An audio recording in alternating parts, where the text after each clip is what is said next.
वायवीय संहिता पूर्व खंड। प्रयाग में ऋषियों द्वारा सम्मानित सूत जी के द्वारा कथा का आरंभ।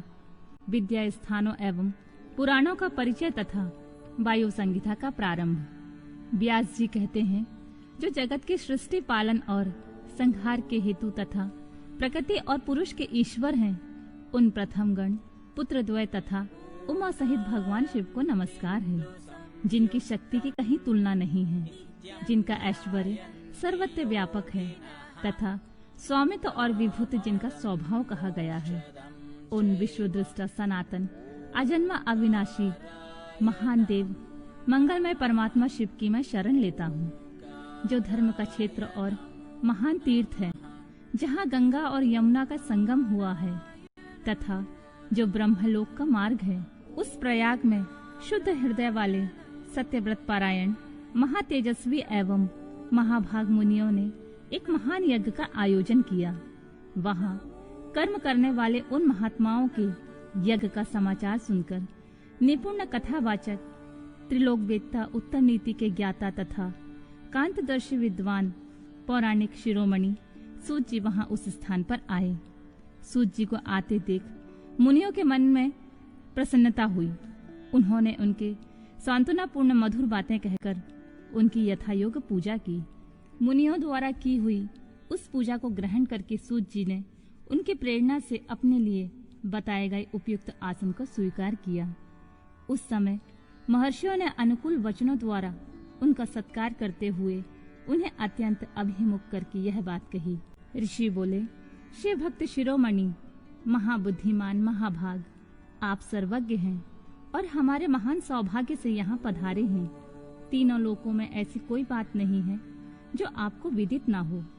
आप भाग्यवश हमें दर्शन देने के लिए स्वयं यहाँ आ गए हैं, अतः अब हमारा कोई कल्याण किए बिना आपको यहाँ से व्यर्थ नहीं जाना चाहिए। इसलिए आप हमें शीघ्र ही वह पवित्र पुराण सुनाएं, जो अत्यंत श्रवणीय, उत्तम कथा और ज्ञान से युक्त और वेदांत से सार सर्वज्ञ और संपन्न हो। वेदवादी मुनि ने जब इस प्रकार की प्रार्थना की, तब सूत जी ने मधुर न्याय युक्त एवं शुभ वचनों से उन्हें इस प्रकार उत्तर दिया। सूत जी ने कहा, महर्षियों, आपने मेरा सत्कार किया और मुझ पर कृपा की है। ऐसी दशा में आपसे प्रेरित होकर मैं आपके समक्ष महर्षियों द्वारा सम्मानित पुराण का भली भांति प्रवचन क्यों नहीं करूंगा। अब मैं महादेव जी, देवी पार्वती, कुमार स्कंदन, गणेश जी, नंदी तथा सत्यवती कुमार साक्षात भगवान व्यास जी को प्रणाम करके उस परम पवित्र वेद तुल्य पुराण की कथा कहूंगा, जो शिव तत्व के ज्ञान का सागर है और भोग एवं मोक्ष रूपी फल देने वाला साक्षात साधन है। विद्या के संपूर्ण स्थानों का, पुराणों की संख्या का और उनकी उत्पत्ति का विवरण दे रहा हूँ। आप लोग मुझसे इस विषय को ध्यान पूर्वक सुने। 6 वेदांग, 4 वेद, मीमांसा, विस्तृत न्याय शास्त्र, पुराण और धर्मशास्त्र, ये 14 विद्याएं हैं। इनके साथ आयुर्वेद, धनुर्वेद, गंधर्व वेद और उत्तम अर्थशास्त्र को भी गिन लिया जाए तो ये विद्याएं 18 हो जाती हैं। इन 18 विद्याओं के मार्ग एक दूसरे से भिन्न हैं तथा सबके निर्माता त्रिकालदर्शी विद्वान साक्षात भगवान शूलपाणी शिव हैं, ऐसा श्रुति का कथन है। संपूर्ण जगत के स्वामी उन भगवान शिव को जब समस्त संसार की सृष्टि करने की इच्छा हुई, तब उन्होंने सबसे पहले अपने सनातन पुत्र साक्षात ब्रह्मा जी को उत्पन्न किया और उन प्रथम पुत्र विश्वयोनि ब्रह्मा को परमेश्वर शिव ने जगत की सृष्टि का ज्ञान प्राप्त करने के लिए पहले से सब विद्याएं दी। उसके बाद उन्होंने पालन करने के लिए भगवान श्री हरि को नियुक्त किया और उन्हें जगत की रक्षा के लिए शक्ति प्रदान की। वे भगवान विष्णु ब्रह्मा जी के भी पालक हैं। ब्रह्मा जी विद्या प्राप्त करके जब प्रजा की सृष्टि के लिए विस्तार कार्य में लगे, तब उन्होंने संपूर्ण शास्त्रों में पहले पुराण को ही स्मरण किया और उन्हीं को वे प्रकाश में लाए। पुराणों के प्रकट होने के अनंतर उन्हें 4 मुखों से 4 वेदों का प्रादुर्भाव हुआ। फिर उन्हीं के मुख से संपूर्ण शास्त्रों की प्रवृत्ति हुई। द्वापर में भगवान श्री हरि सत्यव्रती के गर्भ से उसी तरह प्रकट हुए जैसे अरण्य से आग प्रकट होती है। उस समय उनका नाम श्री कृष्ण द्वैपायन हुआ। मुनिवर श्री कृष्ण द्वैपायन ने वेदों को संक्षिप्त करके उन्हें 4 भागों में विभक्त किया। इस प्रकार 4 भागों में वेदों का विस्तार करने से वे लोक में वेद व्यास के नाम से विख्यात हुए। इस तरह उन्होंने पुराणों को संक्षिप्त करके 4 लाख श्लोकों से सीमित किया। आज भी देवलोक में पुराणों का विस्तार 100 कोटि श्लोकों में है। जो द्विज 6 अंगों और उपनिषदों सहित 4 वेदों को जानता है किंतु पुराण को नहीं जानता है, वह महान श्रेष्ठ ब्राह्मण नहीं हो सकता। इतिहास और पुराणों से वेद की व्याख्या करें। जिसका ज्ञान बहुत कम है, अर्थात जो पौराणिक ज्ञान से तुल्य है, ऐसे पुरुष से वेद यह सोचकर डरता है कि यह मुझ पर प्रहार कर बैठेगा। सर्ग प्रतिसर्ग, वंश, मनवंतर और वंशानुचरित ये पुराणों के 5 लक्षण हैं। छोटे और बड़े के भेद से 18 पुराण बताए गए हैं।